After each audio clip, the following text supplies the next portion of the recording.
बुधवारी संध्याकाळी पोलिसांना बेलापूर खाडी किनारी एका महिलेचा मृतदेह असल्याची माहिती मिळताच पोलिसांनी घटनास्थळी धाव घेतली। तिथे एका 18 ते 19 वर्षीय तरुणीचा मृतदेह आढळला होता। स्थानिक मच्छीमारांनी त्याच ठिकाणी एका मुलाला पाण्यात उडी मारताना पाहिलं होतं। त्यांनी त्याला वाचवण्याचाही प्रयत्न केला, मात्र तोपर्यंत तो पाण्यात वाहून गेला। पोलिसांच्या चौकशीत आत्महत्या केलेल्या मुलानेच त्या तरुणीला गळा दाबून मारलं आणि त्यानंतर स्वतः पाण्यात उडी घेत आत्महत्या केल्याचं निष्पन्न झालंय। मात्र 2 दिवसानंतरही मुलाचा शोध लागलेला नाही। उपायुक्त पंकज डहाणे यांनी घटनास्थळी जाऊन पाहणी केली। ज्या मच्छीमारांनी घटना पाहिली त्यांच्याकडे चौकशी केली। पोलिसांना मिळालेल्या माहितीनुसार मुलगा पनवेल तालुक्यातील तर मुलगी नवी मुंबईतील असल्याचं समोर आलंय। दोघात 2 वर्षांपासूनचे मैत्रीचे संबंध होते, मात्र मागील काही दिवसांपासून ते दुरावले होते। त्यानंतर घटनेच्या आदल्या दिवशी आणि घटनेच्या दिवशी ते एकमेकांना भेटले। त्यातूनच त्यांच्यात वाद होऊन मुलानं मुलीची हत्या केली आणि स्वतः पाण्यात उडी घेत आत्महत्या केली। मात्र त्यानं असं का केलं त्याचा खुलासा अजूनही होत नसून पोलिसांनी याबाबत अधिक माहिती करत आहेत, अशी माहिती सहाय्यक पोलीस आयुक्त मयूर भुजबळ यांनी दिली आहे। तेज वार्ता न्यूज नेटवर्क, नवी मुंबई।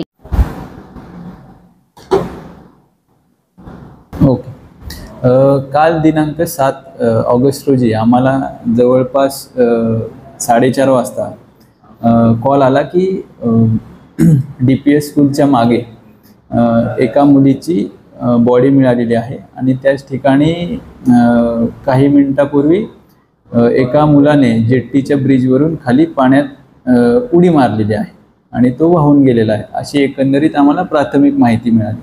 त्याच्यानंतर आम्ही स्पॉटवर गेलो तर आम्हाला असे समजलं की त्या मुलीचा गळा दाबून खून करण्यात आलेला होता।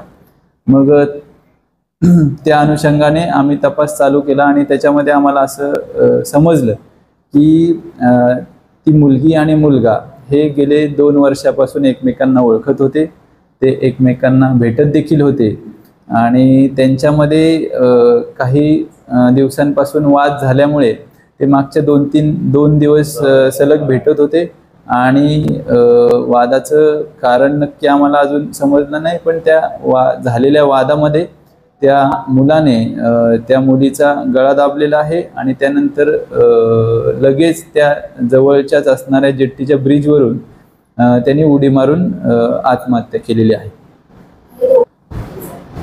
आता हे मुलगा जो आहे तो पनवेलला राहणारा होता आणि मुलगी ही सीवूड्स एरियामध्ये राहणारी होती। ते दोघंही एकमेकांना जवळपास 2 वर्षापासून ओळखत होते। नक्की काय प्रॉब्लेम होता त्याबाबत अजूनही आमचा तपास चालू आहे। आम्ही त्यांचे मित्रमैत्रिणी यांच्याकडे चौकशी करत आहोत। या संदर्भात आपल्याकडे गुन्हा देखील दाखल झाला असून याच्यामध्ये API मोहिते यांच्याकडे तपास आहे आणि जे आपण या निर्णयापर्यंत पोहोचलेलो आहे की त्या मुलानेच त्या मुलीचा गळा दाबला आणि त्यानंतर लगेच त्यांनी आत्महत्या केलेली आहे। याच्यामध्ये आपण त्या मुलाच्या बॉडीचा देखील शोध घेत आहोत। आपले तपास पथक रवाना झालेले आहेत। कोस्टल हद्दीमध्ये सर्व ठिकाणी देखील आपण त्याची बॉडी मिळवण्याचा प्रयत्न करीत आहोत।